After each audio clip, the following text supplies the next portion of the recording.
아멘. 여러분, 우리가 가끔 주위의 사람들 중에 야, 저 사람 참 한결같은 사람이다. 아마 우리 모두가 한결같은 사람을 좋아할 것입니다. 그 말에 한결같다라는 단어의 의미가 뭔가 인터넷 뒤져보니까 처음부터 끝까지 변함이 없이 같다. 이러한 한결같은 사람, 우리가 또 그러한 사람이 되어야 되지 않겠습니까?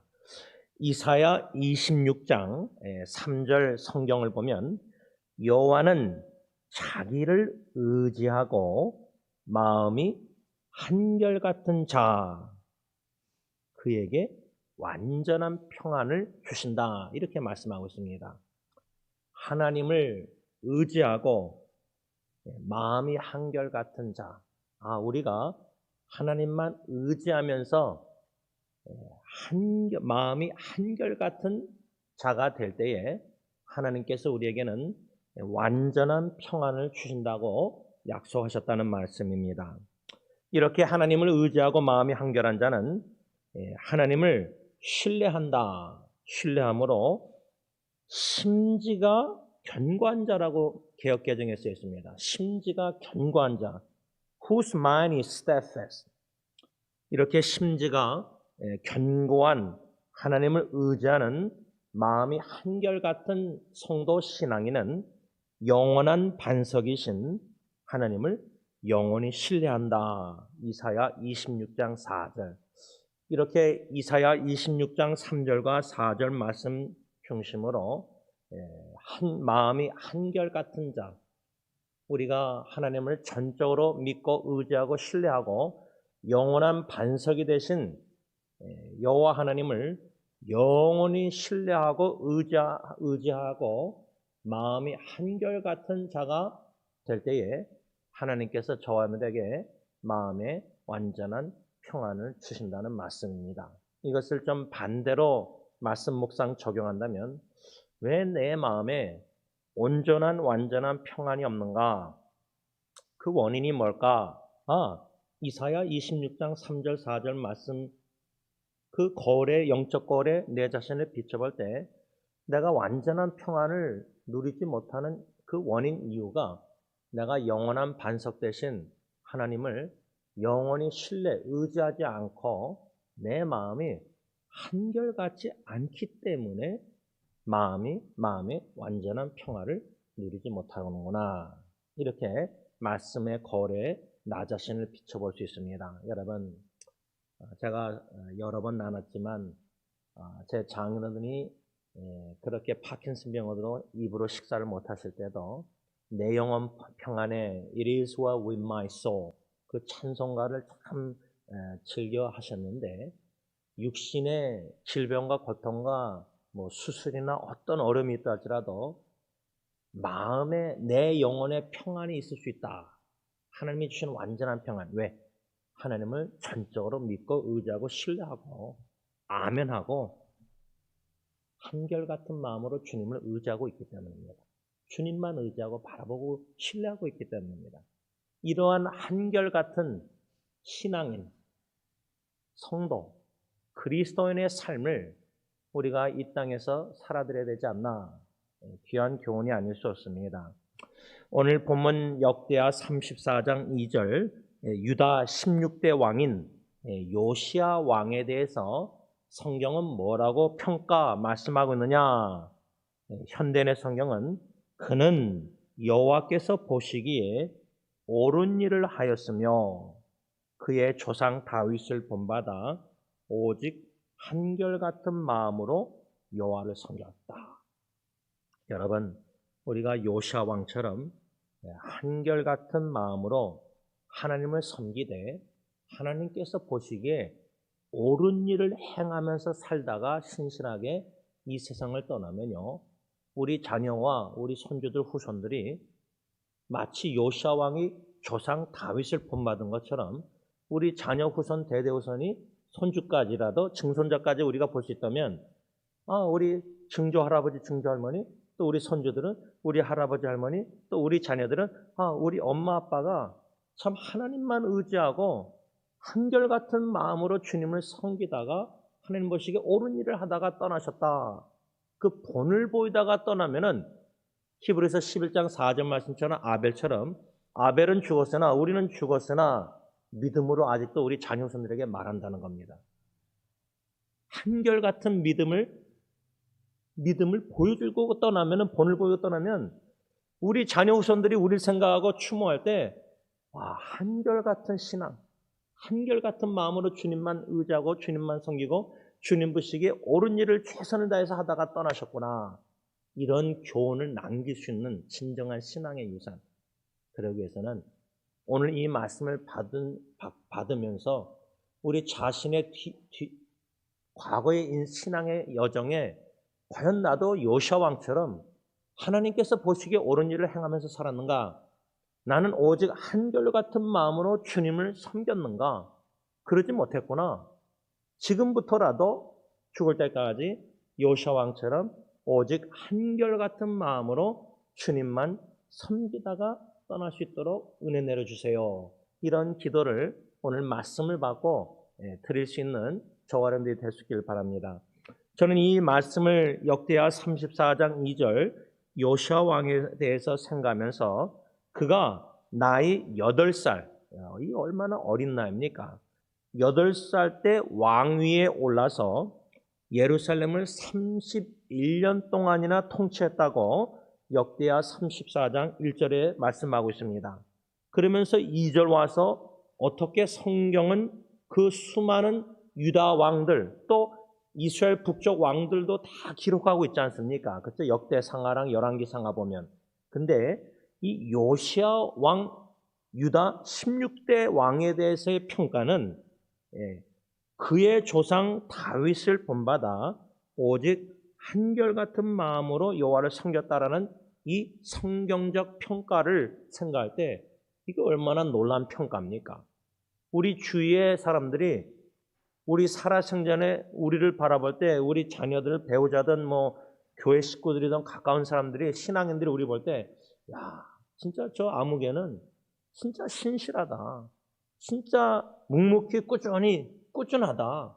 한결같다.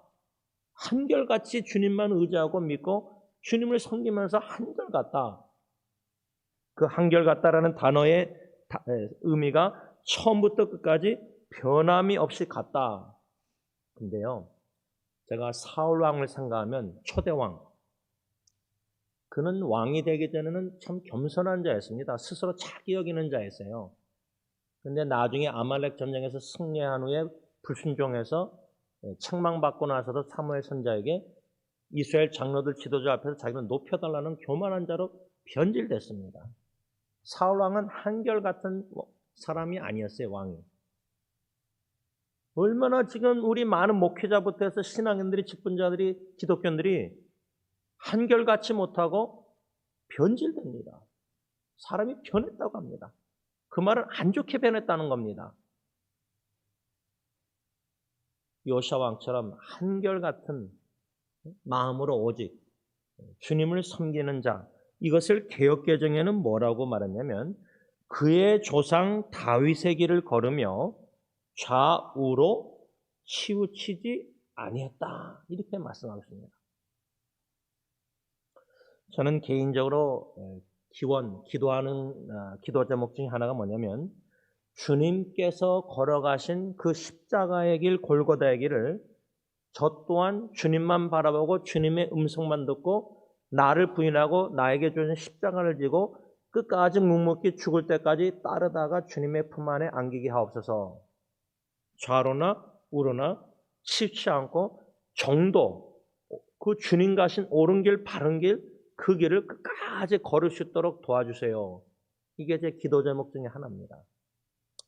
이것을 생각할 때 제가 전도사 시절 때 즐겨버렸던 복음성가 중에 주님 가신 길, 십자가의 길, 그때 찬양팀이 우리 함께 불렀었는데 1절 가사를 다시 보면 주님 가신 길, 십자가의 길, 외롭고 무거웠던 길, 골고다의 길, 거친 언덕길, 지치신 주님의 음성, 이렇게 1절 가사가 적혀 있는데, 여러분, 누가 요즘 목회자, 전도사, 목사, 부목사, 교육목사, 담임 목사 모르겠어요. 직분자들이 누가 요즘 십자가의 길을 걷고자 하겠습니까?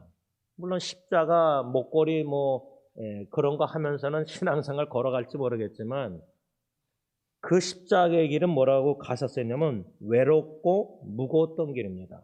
그 외로운 길 누가 잘 안 걷습니다. 요즘 사람들이 이 외로움, 군중 속의 외로움을 특히 못 견뎌 합니다. 주위에 인터넷도 페이스북이나 인스타그램, 틱톡 이런 거 보면 요즘 젊은 사람들, 친구들 좋아한다, 라이크를 많이 눌러주는 많은 사람들, 그 사람들과 같이 막 함께 어울려서 그런 것을 좋아하지, 홀로 외롭게 묵묵히 주님만 바라보고 그 십자가의 길, 골고다의 길, 외로운 길, 무거운 길을 요즘 그런 길 안 걷습니다. 선택하라 그러면 외로운 길, 아니면 이렇게 좁은 길, 십자가의 길, 골고다의 길, 무거운 길, 이런 길 안 걷습니다.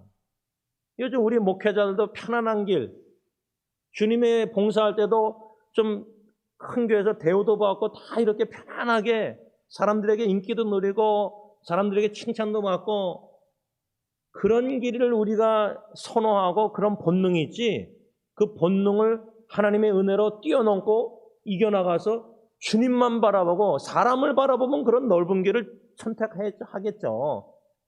그러나 주님의 길, 그 걸어가신 골고다 십자가의 길을 주님처럼 걸어가면서 거친 언덕길, 지치신 주님의 음성, 심신이 지치는 그러한 쉽지 않은 십자가의 길을 걸어가야 되는데, 이렇게 제가 전도사 시절 때 약 30년 전에 이 찬양을 그렇게 즐겨 부르면서 성령님께서 결심케 하고 가곡케 하고 헌신케 하셨는데, 지금도 그 헌신은, 마음은, 기도는 변함이 없습니다. 그런데 제가 지난 약 30년 신앙의 길을 뒤돌아보니까 뭣도 모르면서 전도사 시절 때 주님 가신 길을 찬양했구나. 말로는 십자가 길, 골고다의 길을, 외롭고 무겁고 길을 걷고 싶다고 막 뜨거운 열정으로 찬양하고 눈물 흘리고 헌신했는데, 지금에 와서야 조금 깨닫는 것이 한 적어도 2가지가 있습니다. 주님 걸어가신 길을 나도 따라가기 위해서는 이 2가지가 참 중요하구나. 첫째는, 주님 가신 길은 결코 나 홀로 걸을 수 없고 오직 임마누엘 되시는 주님이 나와 함께 걸어가 주셔야만 걸어갈 수 있는 길이다. 이것을 좀 깨닫게 됩니다. 여러분, 그 푸프린트라는 모래사장의 그 발자국 그 실을 보면은 2사람의 4 발자국이 있어야 되는데 2사람의 딱 1사람 발자국밖에 없는 거예요. 왜 그렇습니까? 하니까 주님이 너가 제일 힘들 때 너를 안고 걸었기 때문에 예수님의 발자국밖에 모래사장 위에 없는 거예요. 우리가 신앙의 여정 과거를 들여다보면 제일 힘들고 어려웠을 때 주님이 십자가에 벌리신 팔로 저 사람들을 안아주셔서 우리를 업어주든지, 이렇게 우리가 어릴 때 우리 자녀가 막 넘어지고 다치고 피나고 막 어릴 때 우리가 등에 얹잖아요. 닦아준 다음에. 주님이 우리가 제일 힘들고 어려울 때 그렇게 업어주시고 안아주시고 주님이 함께 하셨기에 그런 십자가의 여정의 어려운 길을 극복하고 견뎌내서 오늘까지 온 겁니다. 지금도 앞으로도 어떠한 역경과 어려움이, 넘어지고 쓰러지고 자빠지고 힘든 일이 있다 할지라도 주님이 우리와 함께, 임마누엘 하나님이 우리를 안아주시고 품어주시고 함께 걸어가 주신다. 이것을 출애굽 당시의 표현은 날개, 마치 어미 독수리가 아기 독수리를 이 날개 위에 이렇게 품듯이 주님께서 저 사람들을 품어주시고 우리와 함께 하신다는 주님의 임마누엘 믿음을 가지고 주님과 함께 동행할 때만이 그 십자가의 길을 걸어갈 수 있지, 우리 홀로는 그 십자가의 길, 고난의 길, 골고다의 길, 주님 가신 길 혼자 못 걷습니다. 이것이 이제 첫 번째 30년 뒤돌아볼 때 작은 조금이나마 깨달음이고요. 한 가지 더 주님 가신 길에 대해서 생각할 때 30년을 뒤돌아보면 무엇을 좀 깨닫게 하시느냐. 여기서 중요한 거는 주님과 함께 십자가의 길, 주님 걸어가신 길을 걸어갈 때 중요한 것은 주님과 친밀한 교제를 누리면서 주님과 동행해야 된다는 겁니다. 그러니까 주님과 친밀한 교제를 생각할 때 예수님께서 마지막 3년 그 퍼블릭 미니스트리, 공생의 사역 때에 성경에 보면 많은 이들을 치유하고 기적하고 복음 전하고 막 이렇게 하시면서 항상 한적한 곳에 아빠 아버지와 친밀한 교제를 하셨습니다. 한적한 곳에. 그래서 저는 주님과 친밀한 교제가 얼마나 이 주님 걸어가신 길을 동행함에 있어서 중요한가 할 때 세 가지 단어로 친밀한 교제의 중요성을 좀 적용하는데, 첫째는 조용한 시간에, 두 번째로 조용한 나만의 공간 장소에서, 세 번째로 조용한 마음을 가지고 주님 앞에 나와 주님과 친밀한 교제를 해야 된다는 겁니다. 근데 요즘은 우리만의 조용한 공간도 없는 것 같고, 그 조용한 공간이 있다 할지라도 나만의 조용한 시간을 못 갖습니다. 너무 분주합니다. 근데 제일 힘든 거는 quiet heart, 조용한 잔잔한 시냇가 같은 그 마음, 그 마음으로 주님 앞에 나가서 주님과 기도하면서 주님의 음성을 들으면서 침묵 속에서 주님과의 교제를 즐기지 못한다는 겁니다. 마치 누가복음의 마르다처럼 봉사하기 바쁜 거예요. 마리아처럼 제일 주님 발 앞에서 주님의 음성 듣기를 사모하지 않아요. 그래서 우리가 찬송가 주 음성에는 더 기쁨 없도다. 근데 우리의 귀가 사람의 음성, 인터넷 뉴스, 전화기 이런데 유튜브에 듣기 바쁘지, 조용한 시간에 조용한 장소에서 조용한 마음으로 침묵 속에서 주님의 음성 듣는 거, 기도 시간에도 주님께 뭔가 막 기도하기 바쁘지 잠잠히 하나님의 말씀 음성 듣기를 사모하는 잔잔한 그런 마음이 결핍되어 있다고 저는 생각합니다. 그러니까 하나님과 친밀한 교제를 우리가 지금 하고 있는가, 누리고 있는가, 그러지 못한 점이 오히려 더 많지 않는가, 참 염려되는 부분이 아닐 수 없습니다. 이러한 주님과 친밀한 교제가 없이 신앙생활을, 주님 걸어가신 길을 따라가려고 애쓴다 할 때 저는 그게 가능하다고 생각하지 않습니다. 우리가 뭔가 분주해 보여야 참 주님을 위해서 열심히 봉사하는 사람처럼 사람들에게 칭찬받을지 모르지만, 마르다와 같은 봉사하면서 불평 원망하기보다 마리아처럼 좀 어떨 때는 일을 다 제쳐놓고, 그래서 저는 제가 웨스민스터 신학교 다닐 때 결핵성 늑막염으로 피토하고 입원하고 수술하고 6개월을 휴학했을 때 주님이 브레이크 잡아주셨구나. 스스로 안 멈추니까 봉사 막 열심히 공부하면서 사역하는 거. 그러다가 풀러 신학교 갈 때는 또 첫 짝이 죽어서 1년을 휴학했습니다. 그러니까 미련한 거예요. 브레이크를 스스로 못 잡는 거예요. 주님의 일을 하면서. 뭔가 일을 하는데 중독이 된 거예요. 워커홀릭으로. 아무것도 안 하고 주님 앞에서 잠잠히 찬양하고 묵상하고 주님과 교제하고 대화하고 뭔가 이런 걸 조용한 시간에 조용한 마음 장소에서 이것이 많이 없어진 거예요. 그래서 저는 개인적으로 헨리 나웬 신부님이 말한 외로운 광야를 고독의 동산으로 만들라. 외로움과 고독의 차이는, 외로움은 우리가 홀로 있는 것으로 생각하지만 고독은 하나님과 함께 있는 것으로 생각하는 거예요. 외로울 때 막 더 문자 보내고 전화하고 막 말하고 하지만 고독의 동산에서는 침묵 속에서 하나님의 음성을 듣습니다. 하나님과 함께 에덴 동산같이 교제하면서. 무서운 것은 요즘 이러한 고독의 동산에서 하나님과 친밀한 교제를 하기보다 우리가 외로움을 못 견뎌 합니다. 좀 외로움에 익숙해질 필요가 있습니다. 진정으로 광야에서 외로움을 느낄 때에 주님을 간절히 찾습니다. 사람을 찾는 것에 한계가 있는 것을 좀 뼈저리게 깨달아야 됩니다. 사람은 우리를 영혼을 만족시킬 수가 없습니다.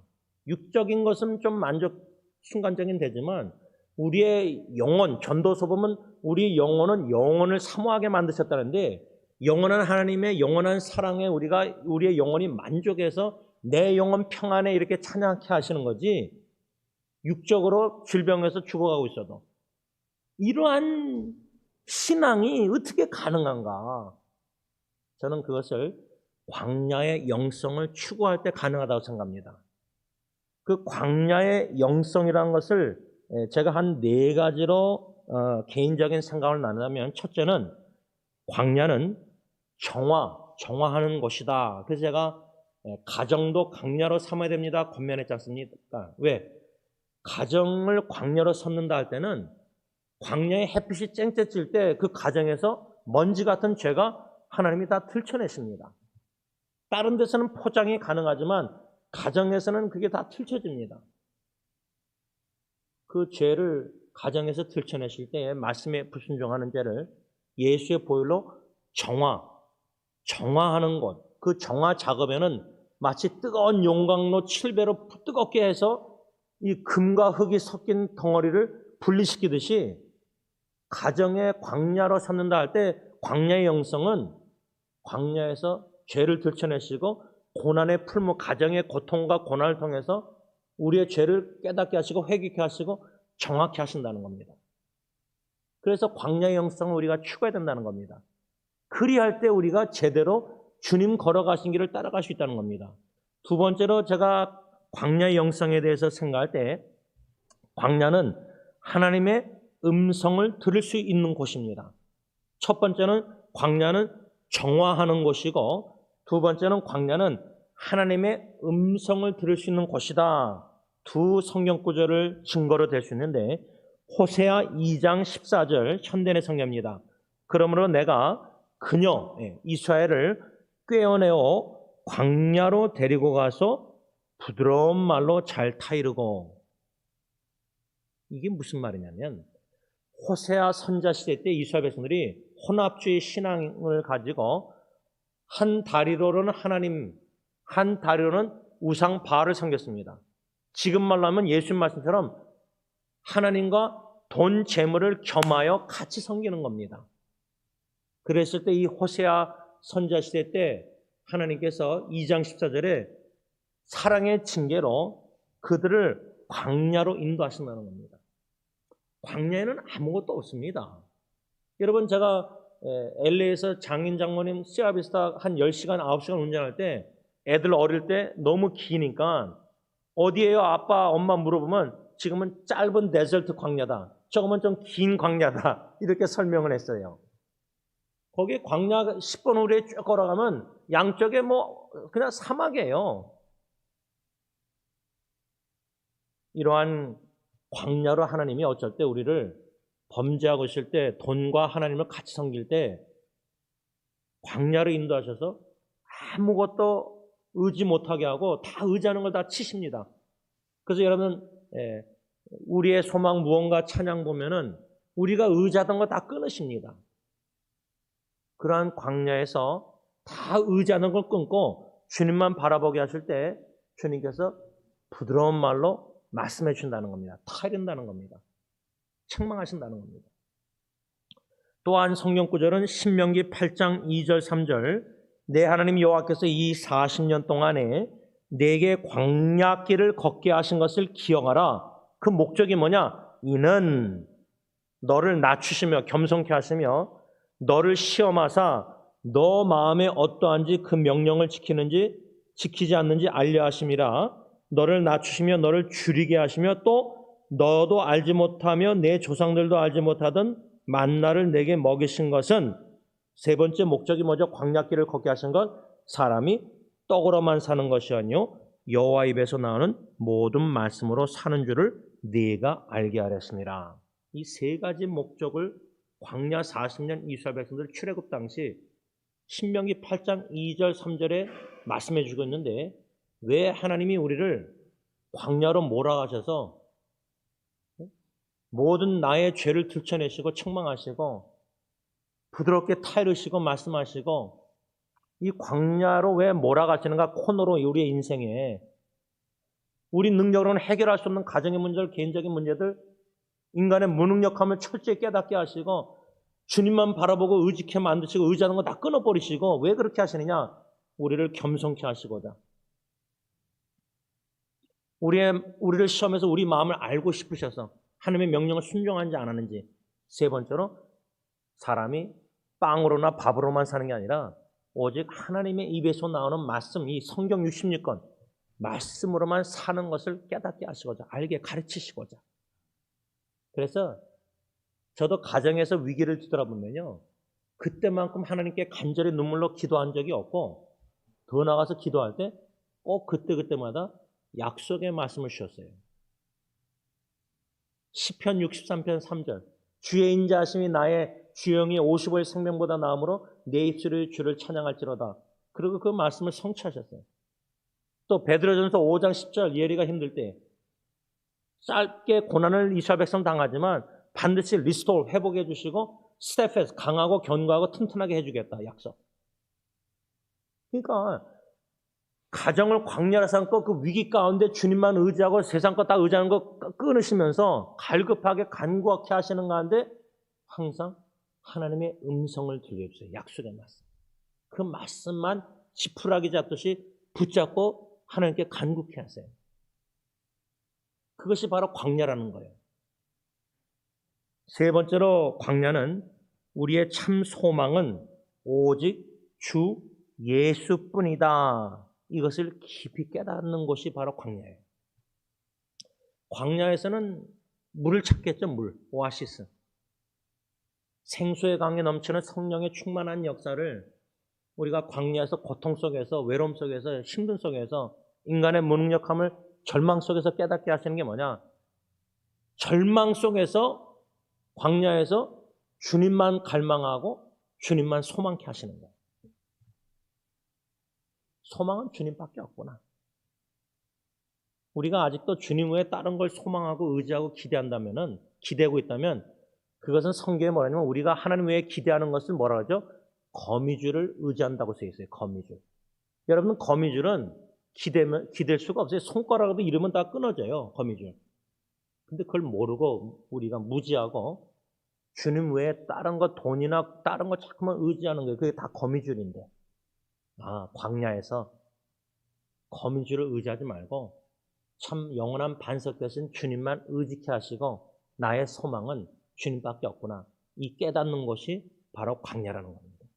한 가지 더 네 번째로 광야의 영성에 있어서 제가 중요시하는 것은 광야는 하나님의 마음을 배우는 곳이에요.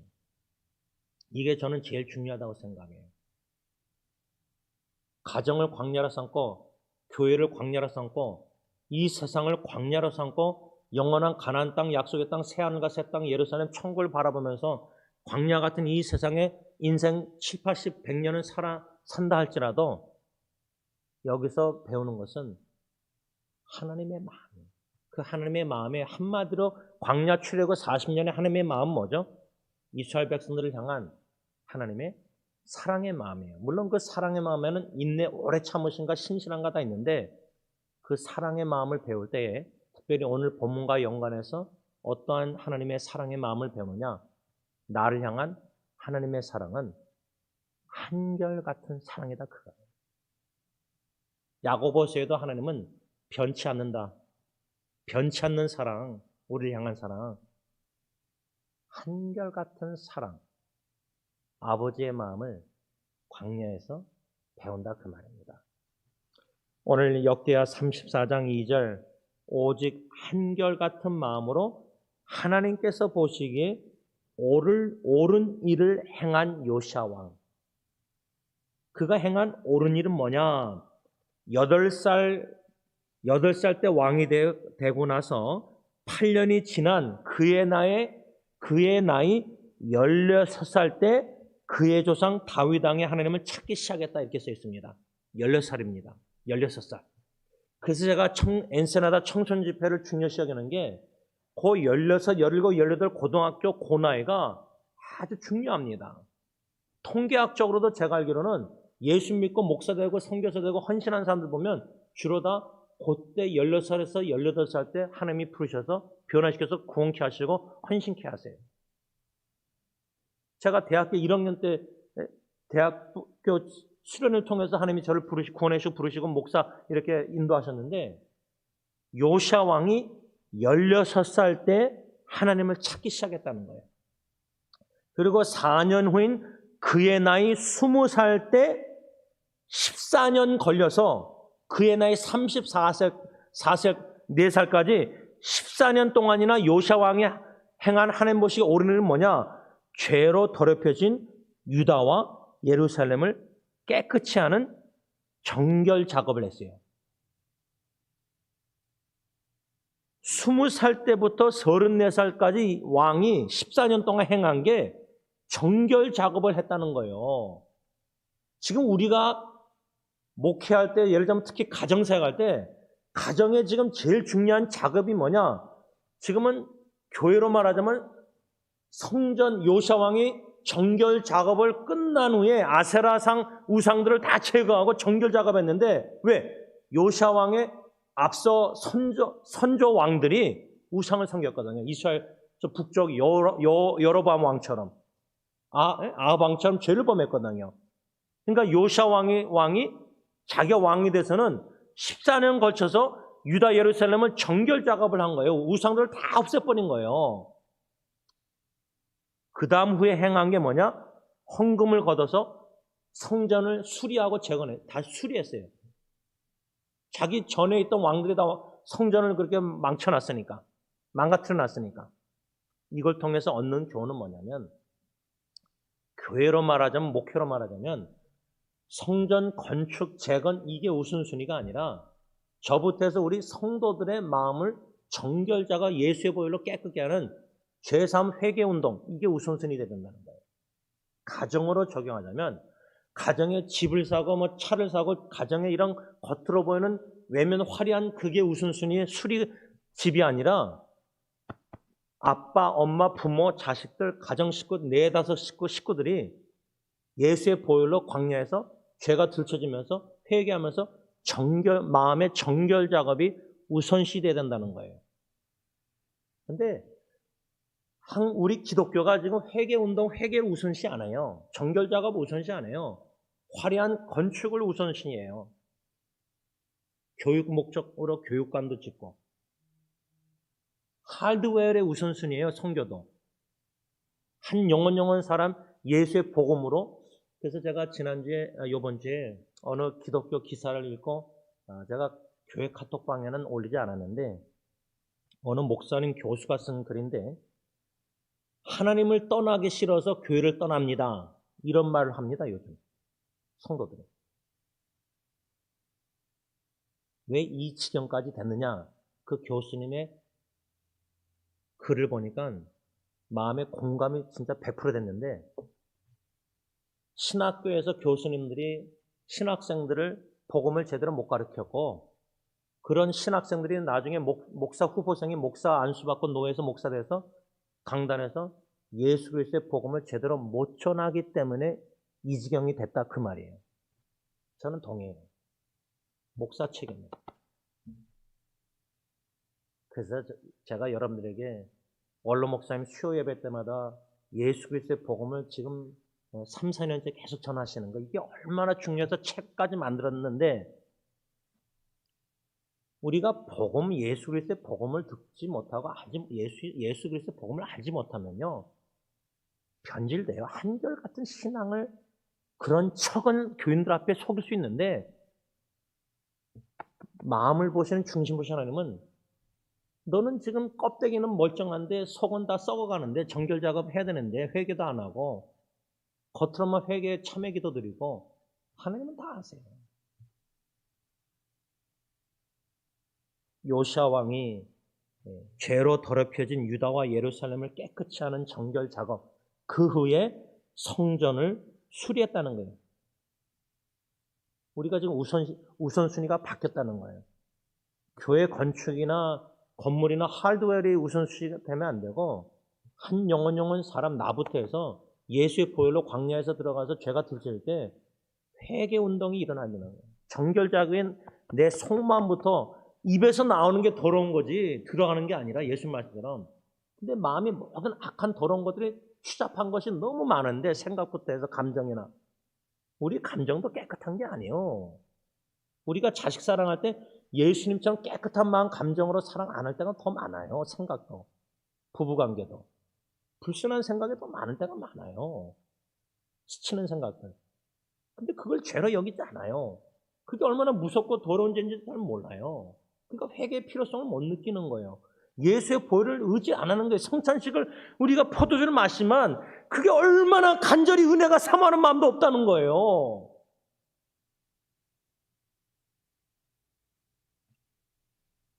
요시아 왕은 성전 수리했을 때 성전 건물을 수리하는 가운데 대제사장 hil기야가 모세를 통해 주신 여호와의 율법책을 발견합니다.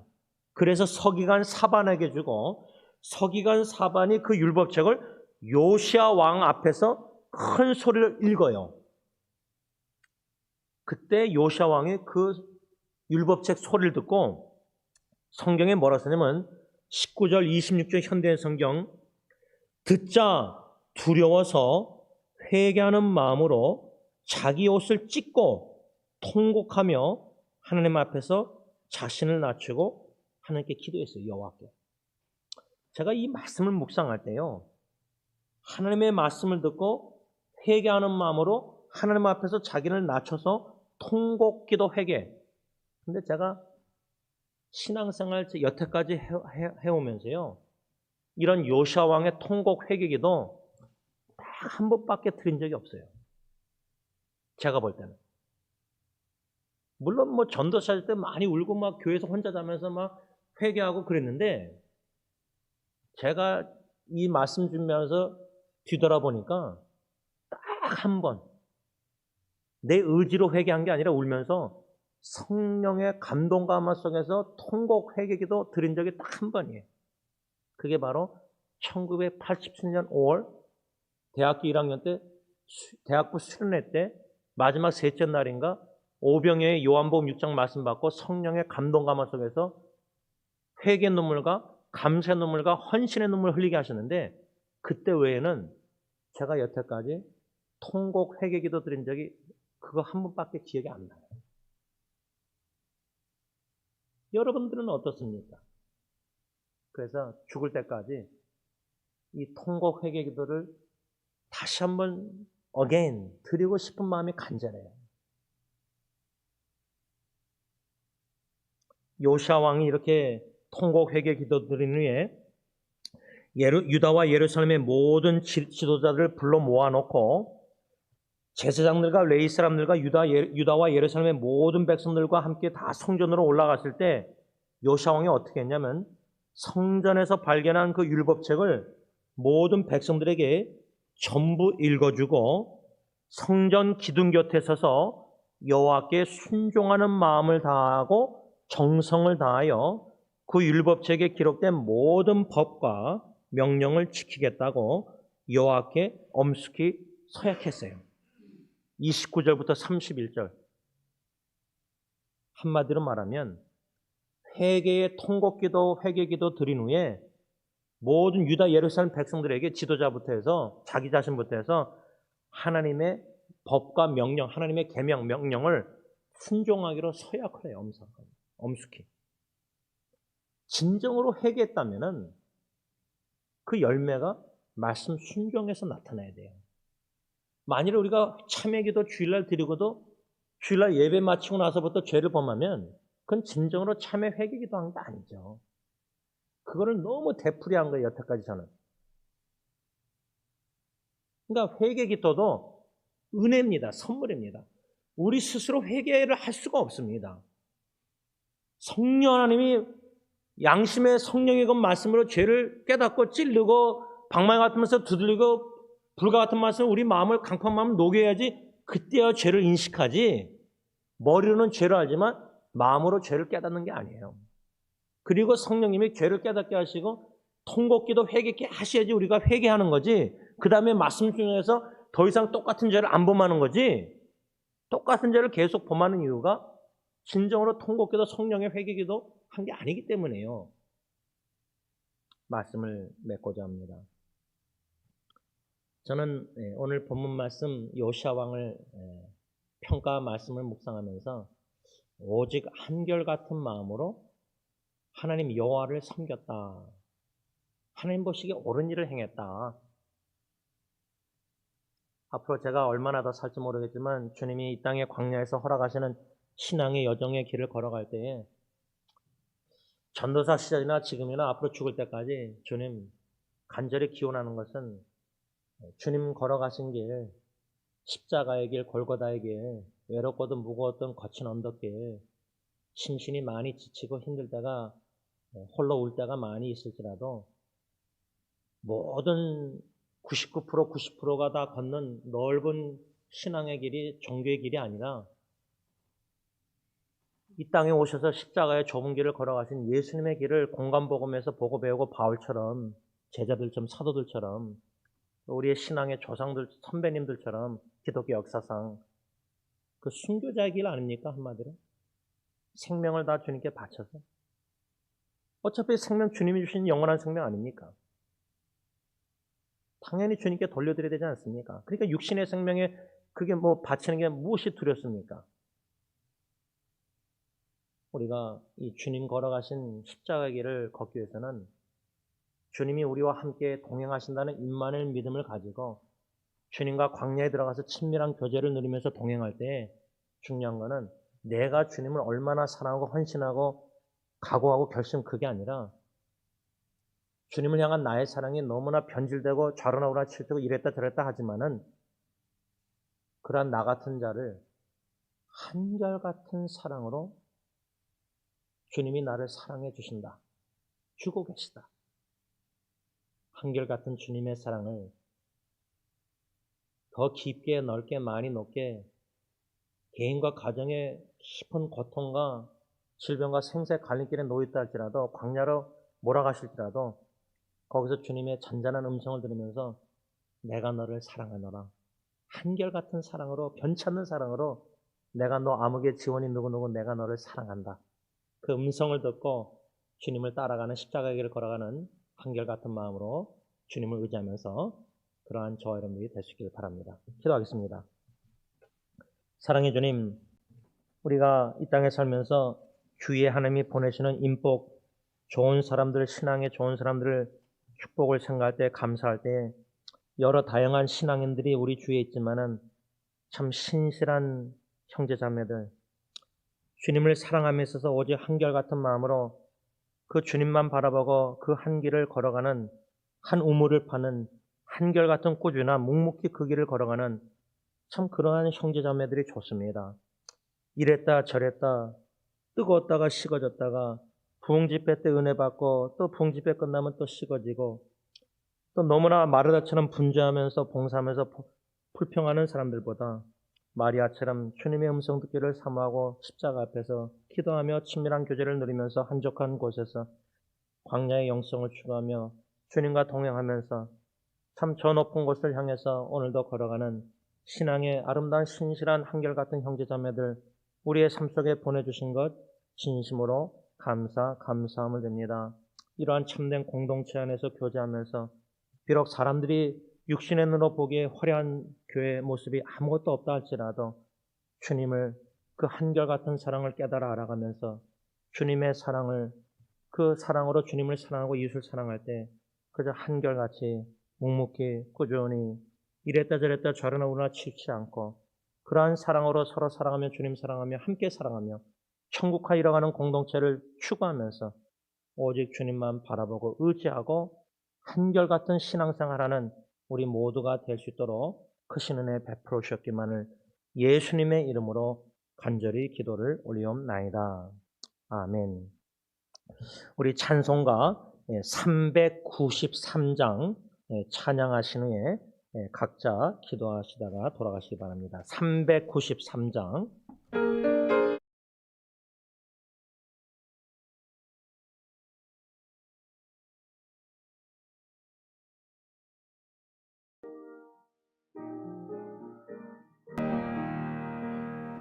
신실하신 내 아버지여 늘 함께 계시니 두려움없네.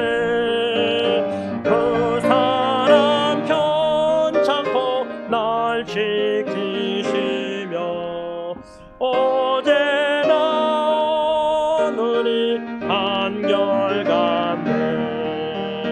오 신실하신 주, 오 신실하신 주, 날마다 자비를 베푸시며 일용할 모든 것 내려주시니 오 신실하신 주, 나의 구주. 봄철과 또 여름, 가을과 겨울, 해와 달 별들도 아주 예뻐. 만물이 주 영광 드러내도다. 신실한 주 사랑 나타내네. 오 신실하신 주, 오 신실하신 주, 날마다 자비를 베푸시며 일용할 모든 것 내려주시니 오 신실하신 주, 나의 구주. 내 죄를 사하여 안위하시고 주 친히 오셔서 인도하네. 오늘의 힘내고 내일의 소망, 주만이 만복을 내리시네. 오 신실하신 주, 오 신실하신 주, 날마다 자비를 베푸시며 일용할 모든 것 내려주시니 오 신실하신 주, 나의